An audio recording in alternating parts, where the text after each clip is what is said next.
दोस्तों, राजस्थान वैसे तो भारत का एक ऐसा स्टेट माना जाता है जहाँ पर इतिहासकार और इतिहास का एक ऐसा अनोखा मेल होता है कि राजस्थान की धरती पर ऐसे वीर सपूतों ने जन्म लिया है कि जिनकी गाथाएँ इतिहास के पन्नों पर सुनहरे अक्षरों में लिखी जाती हैं। वैसे ही आज के समय में देखा जाए तो ये जो आज का दौर है, इस दौर में रिश्तों को तार-तार करने वाली ऐसी कई घटनाएं हमें देखने को मिल जाएंगी। वैसे ही आज एक घटना घटित हुई है राजस्थान में, जिसको मैं आप लोगों के बीच में सुनाना चाहता हूं। यह घटना 29 मार्च 2023 की है, जो कि एक काफ़ी दिल दहला देने वाली घटना है। इस घटना को सुनने के बाद आप लोग कहीं ना कहीं यह आश्चर्यचकित हो जाएंगे, कोई ऐसे कैसे अपनी हवस मिटाने के लिए इतनी दरिंदगी कर सकता है। तो नमस्कार, आदाब, सत श्री अकाल। मैं आपका अपना दोस्त संजय आज आप लोगों के बीच में एक ऐसी रेप केस जैसी घटना को लेकर आया हूं, जिसे सुनकर आप लोग दंग रह जाएंगे। और इस घटना में रेप का जो आरोपी है, आरोपी के माता पिता ने भी उस रेपिस्ट का सहयोग किया। कैसे माता पिता हैं, कैसा आरोपी है कि एक 8 वर्ष की मासूम बच्ची स्कूल पढ़ कर के घर आती है और घर पर अपने माता पिता से बोल कर के जाती है कि मम्मी पापा, मैं ताऊ जी के पास खेत पर जा रही हूँ। जब वह बच्ची उस समय खेत पर जा रही थी तो उस समय वो जो कमलेश नाम का व्यक्ति था, जिसने रेप जैसी घटना को अंजाम दिया था, 21 वर्षीय, वह अपनी खिड़की में बैठ कर के फोन वीडियो देख रहा था। अपनी एक हवस मिटाने के लिए वीडियो देख कर के काम चला रहा था। लेकिन अचानक से उसे जब वह बच्ची दिख जाती है तो कहीं ना कहीं हवस का कीड़ा उसके अंदर इस तरीके से चल रहा था कि उसने उस 8 वर्ष की मासूम बच्ची को भी अपना शिकार बना लिया। उसने उस बच्ची को बुलाया, बच्ची को चॉकलेट का लालच दिया और बच्ची को अपने घर में ले आया। जब बच्ची को वो घर में लाया, उस समय पर वो व्यक्ति अकेला था, वह अपराधी अकेला था और बच्ची को वहाँ से बाथरूम में पकड़ के ले गया। बच्ची जब चिल्लाने लगी तो उसके मुंह में कपड़ा वगैरह डाल दिया। कपड़ा डालने के बाद बच्ची शांत हो गई और उसके साथ रेप जैसी घटना को अंजाम दिया।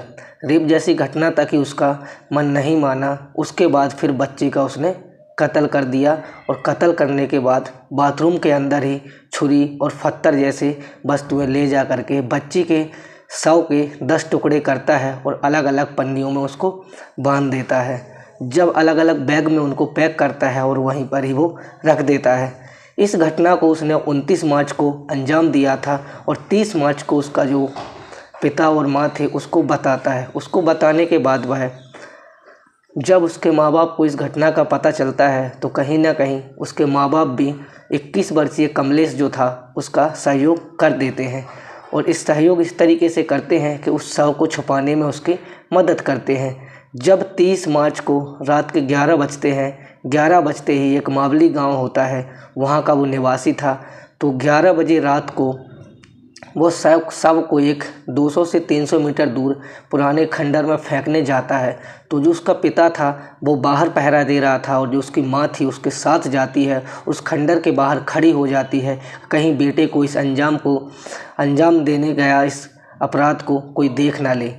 तो सब कुछ करने के बाद वो लोग घर आते हैं, लेकिन उसका जो पिता था वो भी घर के अंदर चला जाता है, माँ थी वो भी चले जाते हैं। कहीं ना कहीं ये तीनों निश्चिंत हो जाते हैं कि इस घटना को किसी ने नहीं देखा है। लेकिन खुदा को कुछ और ही अंजाम था, खुदा को कुछ और ही करना था, क्योंकि अपराधी कितना भी शातिर क्यों ना हो जाए, वह एक ना एक साक्ष्य छोड़ ही जाता है। कहीं ना कहीं जब लड़की के माता पिता ने 29 मार्च को लड़की की गुमशुदगी की रिपोर्ट लिखाई थाने में, तो थाने जब पुलिस आती है, पुलिस उस बच्चे की छानबीन करती है। डॉग स्पॉट भी आते हैं, कुत्ते वगैरह जो पुलिस के होते हैं वो आते हैं, उनकी मदद से उस बच्ची का शव उन्हें मिल जाता है। शव ऐसी स्थिति में मिला था कि पूरा जो वो मावली थाना क्षेत्र था सन्न हो जाता है। उस शव को देख करके सबकी नींदें उड़ जाती हैं। कहीं ना कहीं आश्चर्यचकित हो जाते हैं कि कोई इस तरीके से कैसे दरिंदगी कर सकता है। पुलिस को जैसे ही शव मिलता है, शव मिलने के बाद पूछताछ की जाती है। पूछताछ करने के बाद कमलेश को उसी दिन गिरफ्तार किया जाता है। पुलिस जब गिरफ्तार करती है, गिरफ्तार करने के बाद पुलिस उससे पूछताछ करती है कि इस तरीके की घटना को कैसे तुमने अंजाम दिया। जब वह उस चार्जशीट वगैरह लगाते हैं, लिखते हैं, कोर्ट में पेश होते हैं, तो पुलिस को किस तरीके से वो बयान देता है, पुलिस सुनकर दंग रह जाती है। पुलिस भी कहीं ना कहीं ये सोचने पर मजबूर हो जाती है कि एक अपराधी किस तरीके से अपराध को अंजाम दे सकता है और कहाँ तक सोच सकता है। उस बच्ची का क्या कसूर था? वो तो एक उसे भाई मानती थी और रक्षाबंधन पर उसे राखी भी बांधती थी, लेकिन उस दरिंदे ने एक बार भी उस राखी की डोर की नहीं सोची और बच्ची के साथ किस तरीके का कृत्य घटित कर दिया और उसके 100 के 10 टुकड़े कर दिए। उसको फ़िलहाल कोर्ट ने फांसी की सज़ा सुना दी है और जो उसके माँ बाप थे उनको 4-4 वर्ष की सज़ा सुनाई है। लेकिन इस घटना से जो एरिया था, मावली थाना क्षेत्र था, वहाँ पर एक सनसनी फैल जाती है और कहीं ना कहीं सब लोग अपने अड़ोस पड़ोस वालों पर भी विश्वास नहीं करते हैं और करेंगे भी क्यों?